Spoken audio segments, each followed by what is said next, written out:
عثمان غازی فتح کا وہ چراغ تھا جو صدیوں تک روشن رہا۔ عثمان غازی نے بازنطینی دیواروں کو ہلا کر رکھ دیا۔ عثمان غازی نے ایک چھوٹے قبیلے سے سلطنت کو کیسے کھڑا کیا تھا۔ جہاں صرف خواب تھے وہاں عثمان غازی نے حقیقت میں بدل ڈالا۔ عثمان غازی نے پوری دنیا پر اسلامی پرچم کو کیسے کھڑا کیا۔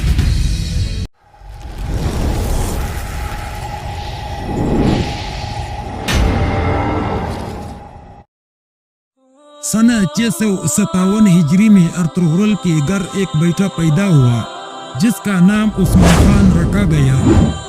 یہی وہ عثمان خان ہے جس کے نام سے ترکوں کی بادشاہوں کو سلاطین عثمانیہ کہا گیا۔ 87 ہجری میں جبکہ عثمان خان کی عمر 30 سال کی تھی، ارطغرل نے وفات پائی اور شاہ کنیا نے ارطغرل کا تمام علاقہ عثمان خان کے نام کر دیا۔ عثمان خان کی قابلیتوں سے واقف ہو کر اسی سال غیاث الدین کنجر و بادشاہ کنیا نے عثمان خان کو اپنی فوج کا رئیس بنا کر اپنی بیٹی کی شادی عثمان خان سے کر دی۔ اب عثمان خان شیر کنیا میں رہنے لگا اور بہت جلد وہ وزیر اعظم کے مرتبے تک پہنچ گئے تھے۔ فتح کے جمعے کے دن کنیا کی جامع مسجد میں عثمان خان ہی غیاث الدین کے خطبے بھی سنانے لگا۔ سنہ 699 ہجری میں غیاث الدین و مغلوں کی ایک ہنگامے میں مقتول ہوا۔ اس کے کوئی بیٹا نہ تھا، صرف ایک لڑکی تھی جو عثمان خان کی عقد میں تھی۔ لہذا اراکین سلطنت نے متفقہ طور پر عثمان خان کو کنیا کی تخت سلطنت پر بٹھا کر اپنا بادشاہ تسلیم کیا۔ اس طرح اسرائیل بن سلجوقی کی اولاد نے جو سلطنت سنہ 680 ہجری میں قائم کی تھی وہ سنہ 699 ہجری میں ختم ہو کر اس جگہ سلطنت عثمانیہ قائم ہوئی جو ہمارے اس زمانے تک قائم رہی۔ اسرائیل بن سلجوقی وہی شخص تھا جس کو سلطان محمود غزنوی کے حکم سے ہندوستان کے قلعے کا لنجر میں قید رہنا پڑا تھا۔ عثمان خان کے تخت نشینی کے وقت سلطنت کنیا کی بہت کمزور حالت تھی اور رومیوں نیز مغولوں کے حملوں سے اس ضعیف تر اور برائے نام سلطنت کا مٹ جانا یقینی تھا۔ لیکن عثمان خان کے تخت نشین ہوتے ہی اس تن بے جان میں جان پڑنی شروع ہو گئی، جس کا سب سے بڑا راز یہ تھا کہ عثمان خان کے ساتھ اور اراکین سلطنت اور فوج کے سپاہی اور رعایا سب عثمان خان کے حسن سلوک سے خوش اور اس کو محبوب رکھتے تھے۔ عثمان خان میں ایک طرف دینداری اور دوسری طرف شجاعت درجہ کمال موجود تھی۔ عثمان خان نے سب سے پہلے رومیوں سے شہر قرہ حصار کو فتح کر کے اپنا دارالسلطنت بنایا۔ اس نئی سلطنت کا نیا دارالسلطنت تجویز ہونا بھی بہت ہی مبارک و میمون ثابت ہوا۔ عثمان خان کو اپنی تخت نشینی کے بعد ہی اسدوں اور رقیبوں کی عدات کا اور سازشوں کا بھی مقابلہ کرنا پڑا تھا، جس پر وہ انجام کا غالب آیا اور سب کو طاقت کے ذریعے خاموش کر دیا۔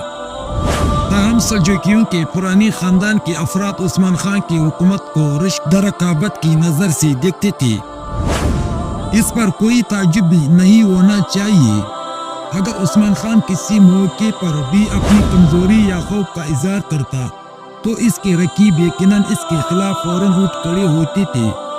لیکن عثمان خان نے ہر موقع پر اپنے آپ کو بے خوف اور نڈر ثابت کیا۔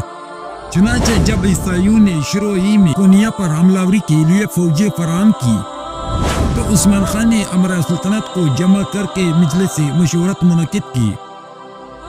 چنانچہ عثمان خان نے حملہ کیا اور عیسائیوں کو شکست پاش دے کر قراجہ حصار پر قابض و متصرف ہو گیا۔ کنیا کی قرہ حصار ہی کو اپنا دارالسلطنت بنایا۔ اس کے بعد عثمان خان نے پہم عیسائی علاقوں پر حملے شروع کیے اور ایک کے بعد دوسرا شہر فتح کرتا اور عیسائیوں کو ایشیا کوچک سے نکالتا گیا۔ عیسائیوں کے بادشاہ کیسر قسطنطنیہ نے جب دیکھا کہ عثمان خان کا سیلاب بڑھتا ہی چلا آتا ہے تو اس نے مغولوں سے خط و کتابت اور پیام و سلام شروع کر کے اس بات کی کوشش شروع کی کہ مغل مشرق کی جانب سے عثمان خان پر حملہ آور ہو تاکہ وہ عیسائیوں کی طرف سے منہ موڑ کر مغولوں کی طرف متوجہ ہو۔ چنانچہ کیسر کو ایک حد تک اپنی کوششیں میں کامیابی بھی حاصل ہوئی۔ مغولوں نے کیسر کے ابھرنے سے عثمان خان کے ملک پر حملے شروع کر دیے، مگر چونکہ عثمان خان کو عیسائیوں کے مقابلے میں اہم فتوحات حاصل ہوئی تھی، اس لیے اس کے فوج کے دل خوب بڑھ گئے تھے۔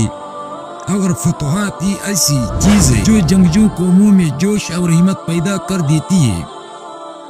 چنانچہ عثمان خان نے اپنے بیٹے ارخان کو ایک فوج کا دستہ دے کر مغولوں کی حملے کو روکنے پر مامور کیا اور خود بٹیا فوج لے کر رومیوں پر پہلے سے بھی زیادہ شدت کے ساتھ حملے کرنے لگا۔ جنگجو اور سپاہی پیشہ قوموں کے لیے جنگ کی ایام عید کی خوشی لے کر آیا کرتے تھے۔